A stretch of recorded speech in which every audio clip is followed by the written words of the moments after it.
Hello, నేను missus రావు. Vision 2047 ఇది సాకారం కావాలంటే ఖచ్చితంగా తెలుగుదేశం పార్టీ అధికారంలో ఉండాలి.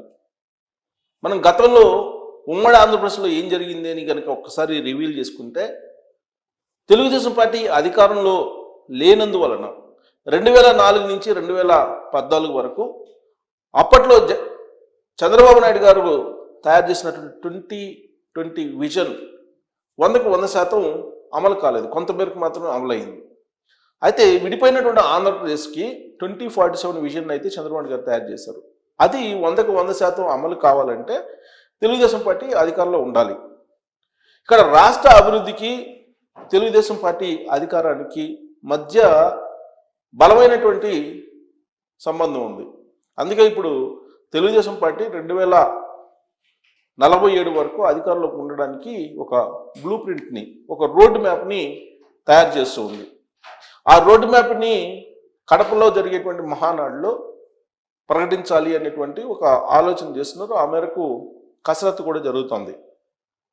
గతంలో ఎప్పుడు లేని విధంగా ఈసారి కడప జిల్లాలో, అది కూడా పులివెందుల్లో మహానాడుని నిర్వహించాలనేటువంటి ఒక నిర్ణయం తీసుకున్నారు.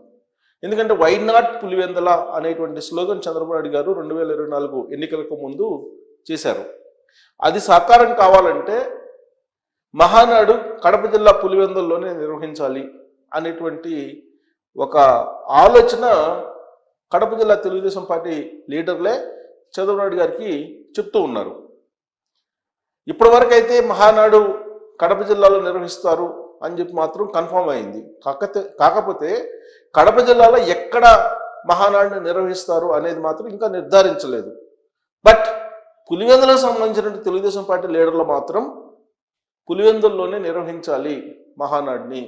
ఆ మహానాడు విజయవంతం కావడంతో పాటు రాబోయేటువంటి రోజుల్లో పులివెందులు కూడా తెలుగుదేశం పార్టీ ఖాతాలో పడాలి అనేటువంటి ఒక లక్ష్యంతో అక్కడ ఉన్నటువంటి తెలుగుదేశం పార్టీ లీడర్లు ఆలోచిస్తూ ఉన్నారు. ఆ మేరకు వాళ్ళు పనిచేస్తున్నారు. ఇప్పటికే అక్కడ ఎమ్మెల్సీ ఎన్నికల్లో గతంలో జగన్మోహన్ రెడ్డి గారు ముఖ్యమంత్రిగా ఉన్నప్పుడే కడపలో తెలుగుదేశం పార్టీ గెలవడం జరిగింది. 2024 ఎన్నికల్లో పులివెందులు తప్ప మిగతా ప్రాంతాల్లో తెలుగుదేశం పార్టీ హవా మనకు కనిపించింది. అందుకే పులివెందులు వైనాట్ పులివెందుల అనేటువంటి కాన్సెప్ట్ని తీసుకొని చంద్రబాబు నాయుడు గారు పులివెందుల్లో కూడా తెలుగుదేశం పార్టీ జెండాను ఎగరవేయాలి, పులివెందుల్లో తెలుగుదేశం పార్టీ ఎమ్మెల్యే రాబోయేటువంటి ఎన్నికల్లో గెలవాలి అనేటువంటి కాన్సెప్ట్ తోటి ఉన్నారు. అందుకే మహానాడుని అక్కడే నిర్వహించాలి అనేటువంటి ఆలోచన చేస్తూ ఉన్నారు. అయితే ఆ మహానాడులో కీలకమైనటువంటి ప్రకటనలు చేసేటువంటి అవకాశం ఉంది. ఎప్పుడు కూడా తెలుగుదేశం పార్టీ మహానాడులో విధానపరమైనటువంటి నిర్ణయాలను సంస్థాగతంగా మహానాడు వేదికగానే ప్రకటిస్తూ ఉంటారు. అందుకే మహానాడులో కీలకమైనటువంటి ప్రకటనలు చేసేటువంటి అవకాశం ఉంది ఈసారి అనేది తెలుగుదేశం పార్టీలో అంతర్గతంగా వినిపిస్తుంది. వాటిల్లో ప్రధానమైనది ఏంటంటే సీనియర్స్ని పక్కగా జరపాలి. 83 బ్యాచ్ని ఆల్మోస్ట్ పక్కగా జరిపేసి కొత్త జనరేషన్ని పార్టీలోకి తీసుకురావాలి, ఇంపార్టెంట్ ప్లేసుల్లో వాళ్ళని నియమించాలి అనేటువంటి ఒక ఆలోచన చేస్తున్నట్టు తెలుస్తుంది. ఎందుకంటే ఎన్టీ రామారావు గారు 82లో పార్టీ పెట్టినప్పుడు 83లో ఎన్నికలకు వెళ్ళారు. ఆ సందర్భంగా కొత్త జనరేషన్ని తీసుకొచ్చారు స్వర్గీయ ఎన్టీ రామారావు గారు అప్పట్లో. సో వాళ్ళే ఇప్పుడు కూడా తెలుగుదేశం పార్టీలో 50% అబౌట్ ట్రావెల్ అవుతూ ఉన్నారు, లేదా వాళ్ళ వారసులు మాత్రమే కనిపిస్తూ ఉన్నారు తెలుగుదేశం పార్టీలో. అలా కాకుండా కొత్త రక్తాన్ని ఎక్కించాలి తెలుగుదేశం పార్టీకి, కొత్త జనరేషన్తో పాటు కొత్త ముఖాలను కూడా పరిచయం చేయాలి అనేటువంటి ఒక ఆలోచన లోకేష్ గారు చేస్తున్నట్టు పార్టీలో అంతర్గతంగా వినిపిస్తుంది. అది మహానాడులో కనిపించబోతుంది రాబోయేటువంటి రోజుల్లో అనేది ఒక చర్చ జరుగుతోంది. ప్రస్తుతం తెలుగుదేశం పార్టీ జాతీయ ప్రధాన కార్యదర్శిగా లోకేష్ గారు ఉన్నారు. ఆ పదవిలో ఇంకా ఎక్కువ కాలం కొనసాగే అవకాశం లేదు, వేరే వాళ్ళకి ఈ పదవిని ఇవ్వాలి అనేటువంటి ఆలోచన ఉంది అనేటువంటి విషయాన్ని లోకేష్ గారే ఇటీవల కాలంలో జరిగినటువంటి ఒక సమావేశంలో ఉభయ గోదావరి జిల్లాల్లో ఆయన అభిప్రాయాన్ని వ్యక్తం చేశారు. అంటే ఆ పదవిలో ఆయన కొనసాగకుండా ఆ పదవిని వేరే వాళ్ళకి ఇవ్వాలి అనేటువంటి ఆలోచన చేస్తున్నారు. అంతేకాదు సామాజిక ఈక్వేషన్లని పరిగణలోకి తీసుకొని ఆ పదవికి రాబోయేటువంటి రోజుల్లో కొత్త వాళ్ళని నియమించబోతున్నారు అనేటువంటి సంకేతాలు కూడా ఆయన ఇచ్చారు. మరి ఆయనకి ఎలాంటి పదవి రాబోతుంది పార్టీలో సంస్థాగతంగా అనేటువంటి చర్చ ఇమీడియట్గా వస్తుంది. జాతీయ ప్రధాన కార్యదర్శిగా ఉన్నటువంటి లోకేష్ గారు ఆ పదవి నుంచి తప్పుకుంటే ఇమీడియట్గా ఆయన ఏ పదవిని తీసుకునేటువంటి అవకాశం ఉంది, ఏ పదవి ఆయన్ని వరించేటువంటి అవకాశం ఉంది అనే దాని మీద విస్తృతంగా చర్చ జరుగుతుంది. రెండు ఒకటి తెలుగుదేశం పార్టీ జాతీయ అధ్యక్ష పదవి, 2 తెలుగుదేశం పార్టీ వర్కింగ్ ప్రెసిడెంట్. ఇవి రెండే ఆప్షన్స్ ఉన్నాయి.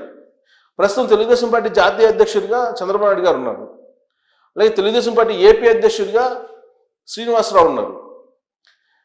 మరి తెలుగుదేశం పార్టీ జాతీయ అధ్యక్షుడిగా చంద్రబాబు నాయుడు గారు ఉన్నారు కాబట్టి మరి ఆ పదవిని లోకేష్ గారు తీసుకుంటారా అని అంటే చంద్రబాబు నాయుడు గారు ప్రస్తుతం ఉన్నారు కాబట్టి, ఆయన యాక్టివ్గా ఉన్నారు కాబట్టి ఆ పదవి బహుశా వరించకపోవచ్చు లోకేష్ గారికి. మరి ఎలాంటి పదవి అని అంటే వర్కింగ్ ప్రెసిడెంట్ పదవి. తెలుగుదేశం పార్టీ వర్కింగ్ ప్రెసిడెంట్ అనేది గతంలో ఎప్పుడూ లేదు, కానీ వర్కింగ్ ప్రెసిడెంట్ అనే ఒక పదవిని ఈసారి అనౌన్స్ చేసి మహానాడులో ఆ వర్కింగ్ ప్రెసిడెంట్ పదవిని లోకేష్ గారికి అప్పచెప్పాలి అన్నటువంటి ఆలోచన తెలుగుదేశం పార్టీ అధిష్టానం చేస్తున్నట్టు కూడా వినిపిస్తుంది. మనకి బీఆర్ఎస్ పార్టీ టీఆర్ఎస్ పార్టీ కనుక చూస్తే కనుక టీఆర్ఎస్ పార్టీ నుంచి బీఆర్ఎస్ పార్టీ అయింది, ప్రస్తుతం బీఆర్ఎస్ పార్టీ. సో బీఆర్ఎస్ పార్టీలో చాలా కాలంగా కూడా వర్కింగ్ ప్రెసిడెంట్గా కేటీఆర్ గారు ఉన్నారు, ప్రెసిడెంట్గా కేసీఆర్ ఉన్నారు, కేటీఆర్ ఏమో వర్కింగ్ ప్రెసిడెంట్గా ఉన్నారు. అయినప్పటికీ గత 5 సంవత్సరాల నుంచి సంస్థాగతంగా బీఆర్ఎస్ పార్టీ బలోపేతం కానీ లేదా బీఆర్ఎస్ పార్టీకి సంబంధించినటువంటి సమావేశాలను కానీ నిర్వహించడంలో కీలక రోల్ పోషిస్తుంది ఎవరంటే కేటీఆర్ గారు. సేమ్ అలాగే ఆంధ్రప్రదేశ్లో కూడా తెలుగుదేశం పార్టీ జాతీయ అధ్యక్షుడిగా చంద్రబాబు నాయుడు ఉంటే వర్కింగ్ ప్రెసిడెంట్గా లోకేష్ గారు ఉంటారు. అటు ఆంధ్రప్రదేశ్లో ఇటు తెలంగాణలో 2 చోట్ల కూడా పార్టీని బలోపేతం చేయడానికి ఉపయుక్తంగా ఉంటుంది అనేటువంటి అభిప్రాయంతో ఉన్నారు. ఇప్పుడు ఆంధ్రప్రదేశ్ ముఖ్యమంత్రిగా చంద్రబాబు నాయుడు గారు ఉన్నారు, అలాగే మంత్రిగా లోకేష్ గారు ఉన్నారు. తెలుగుదేశం పార్టీ తెలంగాణ విభాగానికి కూడా అధ్యక్షుని నియమించేటువంటి అవకాశం ఉంది త్వరలో రాబోయేటువంటి రోజుల్లో. అయితే పార్టీకి వర్కింగ్ ప్రెసిడెంట్ అంటే అటు తెలంగాణ ఇటు ఆంధ్రప్రదేశ్ రెండింటికి సంబంధించినటువంటి లీడర్గా లోకేష్ గారు ఉంటారు. అందుకే ఆయనకి వర్కింగ్ ప్రెసిడెంట్గా పదోన్నతి లభించేటువంటి అవకాశం ఉంది. ఆ తర్వాత 2047 దిశగా తెలుగుదేశం పార్టీని తీసుకెళ్ళడానికి ఆయన నాయకత్వంలో ప్లాన్ చేయాలనేటువంటి ఆలోచన చేస్తున్నారు. రాష్ట్ర అభివృద్ధి, తెలుగుదేశం పార్టీ బలోపేతం, ఈ 2 సమాంతరంగా నడవాలి అనేటువంటి ఆలోచనతోటి ఉన్నారు తెలుగుదేశం పార్టీ అధిష్టానం సంబంధించినటువంటి లీడర్లు.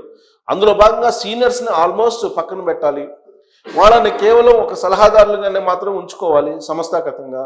అంతే తప్ప సంస్థాగతంగా వాళ్ళని కీలకమైనటువంటి పోస్టుల్లో కూడా ఉంచకుండా 30% యువత మినిమం ఉండాలి అన్ని పదవుల్లో.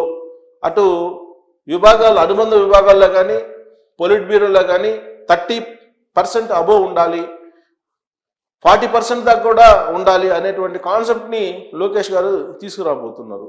అంటే మహానాడు వేదికగా ఈసారి 30 to 40 మధ్యలో యూత్ అన్ని చోట్ల కనిపిస్తారు సంస్థాగతంగా. ఇప్పటివరకు సంస్థాగతంగా తీసుకుంటే కనుక పొలిట్ బ్యూరోలో కానీ లేదా అనుబంధ విభాగాల్లో కానీ సీనియర్సే కనిపిస్తున్నారు. 70+ వాళ్ళు కూడా ఉన్నారు.